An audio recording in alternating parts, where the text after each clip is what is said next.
আসসালামু আলাইকুম। আজকে আমরা অ্যাডোবি ফটোশপের brush tool, pencil tool, colour replacement tool এবং মিক্সার ব্রাশ টুল সম্পর্কে বিস্তারিত জানবো। তাহলে শুরু করা যাক। আমরা টুলবার থেকে ব্রাশ টুলটা সিলেক্ট করে নেব। তো ব্রাশ টুলটা সিলেক্ট করার পর আমরা এখানে যদি একটা অপশন দেখতে পাবো, এখানে যদি একটা ক্লিক করি সেক্ষেত্রে আমরা ব্রাশের সাইজ কিন্তু আমরা বড় ছোট করতে পারবো। আমি ব্রাশের সাইজটা এখন এত আছে, আমি চাইলে কিন্তু আরও বড় করতে পারবো। ওকে, তারপর হচ্ছে আমরা এখানে দেখবো হার্ডনেস। হার্ডনেসটা আসলে কি? আমরা জাস্ট এখন একটা ব্রাশ করে দেখুন, এটা কিন্তু অনেক স্মুথলি ব্রাশ হইতেছে। কারণ হচ্ছে কি, আমাদের হার্ডনেসটা এখন 0 তে আছে। আমি যদি হার্ডনেসটা ফুল বাড়িয়ে দিই, সেক্ষেত্রে দেখুন এই ব্রাশটা অনেক হার্ডভাবে হইতেছে। ওকে, আমি কিবোর্ড থেকে কোনো জেড প্রেস করে ব্যাকে চলে আসলাম। আসার পর আমরা হার্ডনেসটা এখানে সবসময় 0 তে রাখবো বা প্রয়োজন মতো বাড়িয়ে কমিয়ে নিব, এবং আমরা সাইজটাকেও এখান থেকে কন্ট্রোল করতে পারবো, এবং আমরা ব্রাশের অ্যাঙ্গেলটাকে আমরা চেঞ্জ করতে পারবো। আমরা চাইলে দেখুন এখন ব্রাশটা কিন্তু গোল আছে না? আমি চাইলে এখান থেকে ব্রাশটাকে চ্যাপ্টা করে দিতে পারতেছি। ওকে, এবং আমরা যে আমি অ্যাঙ্গেলটা কিন্তু ব্রাশের ঘোরাতে পারতেছি। তো আমি আগের মতো করে দিচ্ছি। করার পর জাস্ট ফাঁকা জায়গায় ক্লিক করব, এটা কিন্তু চলে যাবে। তারপর আমরা এখানে ব্রাশের একটা আইকন আছে, এখানে যদি ক্লিক করি সেক্ষেত্রে কিন্তু আমি এখানটা ক্লিক করতেছি। দেখুন এখানে কিন্তু আমাদের ব্রাশের অনেকগুলো অপশন চলে আসছে। মানে বিভিন্ন রকম ব্রাশ কিন্তু আমরা এখান থেকে দেখতে পারতেছি। এখন কিন্তু বর্তমানে আমরা ৩০ নম্বর ব্রাশটা ইউজ করছিলাম। এখন দেখুন এই ৬০ নম্বর ব্রাশের আইকন এরকম। এটাতে আবার এরকম হয়।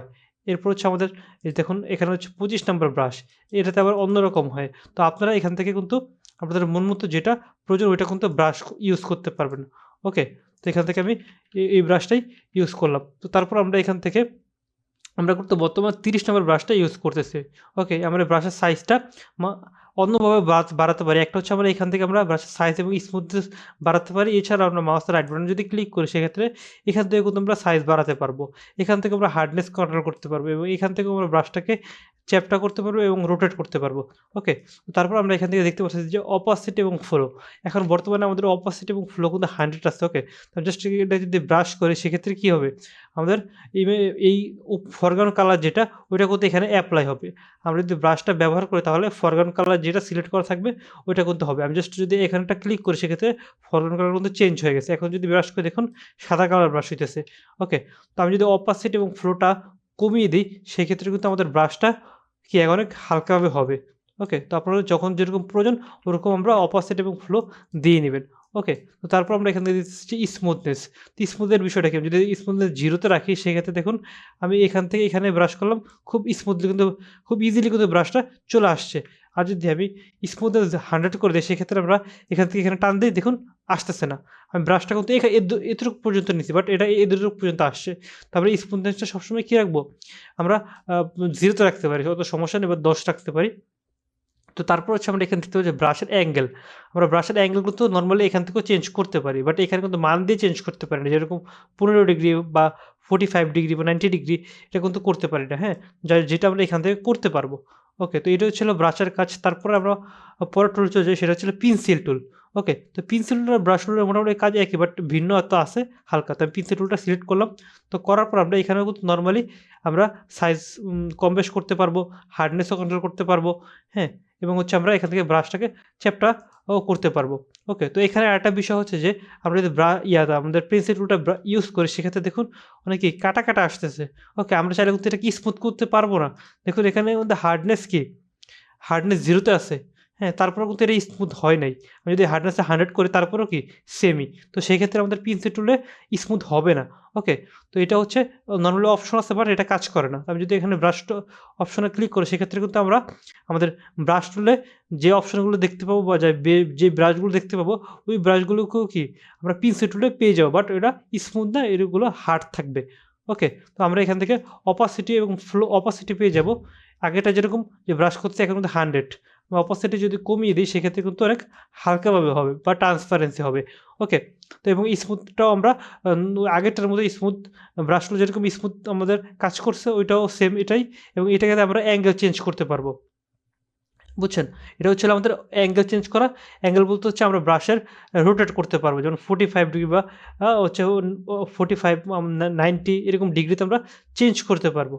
ওকে, তো এটা হচ্ছে পেন্সিল টুলের কাজ। তো পেন্সিল টুলের কাজ মূলত আঁকাআঁকির কাজে ব্যবহার হয়। আমি যদি ব্রাশটাকে ছোট করতেছি, একবারে খুব ছোট করলাম, করার পর আমরা যদি সিগনেচার বা বিভিন্ন কাজে কিন্তু এটাকে ব্যবহার করতে পারি পেন্সিল টুল। তো পেন্সিল টুলটা কিন্তু একটু হার্ড হয়। ওকে, তো হার্ড কোনো কাজে ব্যবহার হলে এটা কিন্তু আমরা ব্যবহার করতে পারি। এরপর হচ্ছে আমাদের হলো কালার রিপ্লেসমেন্ট টুল। আমি কালার রিপ্লেসমেন্ট টুলটা সিলেক্ট করলাম। তো সিলেক্ট করার পর আমরা এখান থেকে কালার রিপ্লেসমেন্ট টুলের কাজ মূলত কি? কালার রিপ্লেসমেন্ট মূলত কালার রিপ্লেস করে। ধরুন আপনি এখান থেকে কি কালার আছে? ইয়েলো কালার আছে, ওকে। তো আপনি চাচ্ছেন যে ইয়েলো কালারটা থাকুক, যেন না থাকে। আমরা অন্য একটা কালার দিয়ে এই ইয়েলোটা কালারকে রিপ্লেস করে দিব। সেক্ষেত্রে আমরা এই অল্টার চেপে কিবোর্ড থেকে অল্টার চেপে ধরলে কিন্তু এখানে একটা আই ডবল টুলের মতো অপশন আসে, ওকে। আমি জাস্ট এখান থেকে একটা কালার পিক করতেছি। পিক করার কারণে এখন কিন্তু আমাদের এই কালার রিপ্লেসমেন্ট টুলে এই কালারটা পিক হয়ে গেছে, ওকে। দেখুন এখানে কিন্তু ফরগ্রাউন্ড কালার হিসেবে এটা চলে আসছে। আমি যদি এই ব্রাশটা অন্য কোনো কালারের উপরে অ্যাপ্লাই করি, সেক্ষেত্রে কিন্তু আমাদের ওই কালারটা রিপ্লেস হয়ে আমাদের কি এই ফ্লোরের কালারটা চলে আসবে। দেখুন আমি জাস্ট এখানে ব্রাশ করতেছি। এখন কি আমাদের ইয়েলো কালারটা কি রিপ্লেস হয়ে গেছে। আমি জাস্ট ফুল ব্রাশ করতেছি। দেখুন এখানে কিন্তু আমাদের টলারেন্স 100 আছে, ওকে। আমি যদি টলারেন্সটা কমিয়ে দিই, দেখুন এই যে টলারেন্স আমি কি দিলাম? 1 দিলাম। এখন যদি ব্রাশ করি, দেখুন একবার হালকাভাবে কমতেছে। আমি যদি আরেকটু বাড়াই, দেখুন এখনও কিন্তু হালকাভাবে কমতেছে। আমি যদি একদম 100 করে দেই, সেক্ষেত্রে কি আমাদের ইয়েলো কালারটাকে পুরোটাই ভ্যানিশ হয়ে গেল। রিপ্লেস হয়েছে কোন কালারে? আপনাদের যে ফ্লোরের কালারে রিপ্লেস হয়ে গেছে। তো এটা হচ্ছে আমাদের হচ্ছে কালার রিপ্লেসমেন্ট টুলের কাজ। এখানে আরেকটা অপশন আছে। আমি যদি এটা কিবোর্ড থেকে কন্ট্রোল জেড প্রেস করে ব্যাকে আসি, তো ব্যাকে আসার পরে এখানে দেখবেন যে এন্টি অ্যালাইন্ড। এটা যদি আমি অফ করে দেই, সেক্ষেত্রে কি হয় আসলে? আমি জাস্ট সোর্স নিব, অল্টার চেপে ধরে এখানে ক্লিক করে সোর্স নিয়ে জাস্ট এখানে একটা ব্রাশ করে দিই। দেখুন আমাদের ব্রাশটা কি অনেক হার্ডভাবে হয়েছে, রাইট? আমি যদি কিবোর্ড থেকে কন্ট্রোল জেড প্রেস করে ব্যাকে আসি, এসে অ্যান্টি অ্যালাইনটা অন করে দিই। অন করে দিয়ে আমরা জাস্ট এখানে ব্রাশ করি। দেখুন এখন কি ব্রাশটা কি খুবই স্মুথ, তাই না? তো এটা হচ্ছে অ্যান্টি অ্যালাইন এর অফ করে দিলে এরকম, এবং অ্যান্টি অ্যালাইন অন করে দিলে এরকম। সবসময় এটাকে আমরা অন করে রাখবো, অন করে কাজ করব, হ্যাঁ? এবং আমরা মাউসের রাইট বাটনে ক্লিক করলে কিন্তু নরমালি হার্ডনেস আমরা 0 তে রাখলে কিন্তু এটা স্মুথলি কাজ করবে, এবং আমরা 100 করে দিলে এটা হার্ডভাবে কাজ করবে, এবং আমরা সাইজও এখান থেকে কন্ট্রোল করতে পারবো, এবং আমরা এখান থেকে কিন্তু কি অ্যাঙ্গেলও চেঞ্জ করতে পারবো, ওকে। আমি যে ফাঁকা জায়গায় ক্লিক করলে এটা চলে যাবে। তো এটা হচ্ছে মূলত আমাদের কালার রিপ্লেসমেন্ট টুলের কাজ, ওকে। তো আমি কি বলতে কন্ট্রোল জেড প্রেস করে আগের অবস্থানে চলে আসলাম। আসার পর আমরা এখান থেকে পরে দেখতে পাবো যে মিক্সার ব্রাশ টুল। তো মিক্সার ব্রাশ টুলে আসলে মূলত কাজ কি?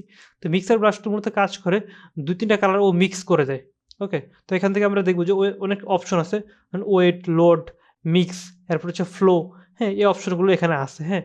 তো আমরা কিন্তু এগুলো যদি কমিয়ে রাখি, সেক্ষেত্রে আমাদের মিক্সার ব্রাশটা কিন্তু অ্যাপ্লাই আস্তে, আস্তে হবে, এবং আমরা যদি সবগুলো বাড়িয়ে রাখি, সেক্ষেত্রে অনেক দ্রুত কিন্তু অ্যাপ্লাই হয়। আমি যদি দেখুন সবগুলো যদি 100 করে দিই, আমি 100 করে দিয়ে এখানে দেখুন আমাদের এ এই অংশটা দেখুন। এখানে দেখুন কিছু অংশ কিন্তু লাইট আছে এবং কিছু অংশ কি ডার্ক আছে।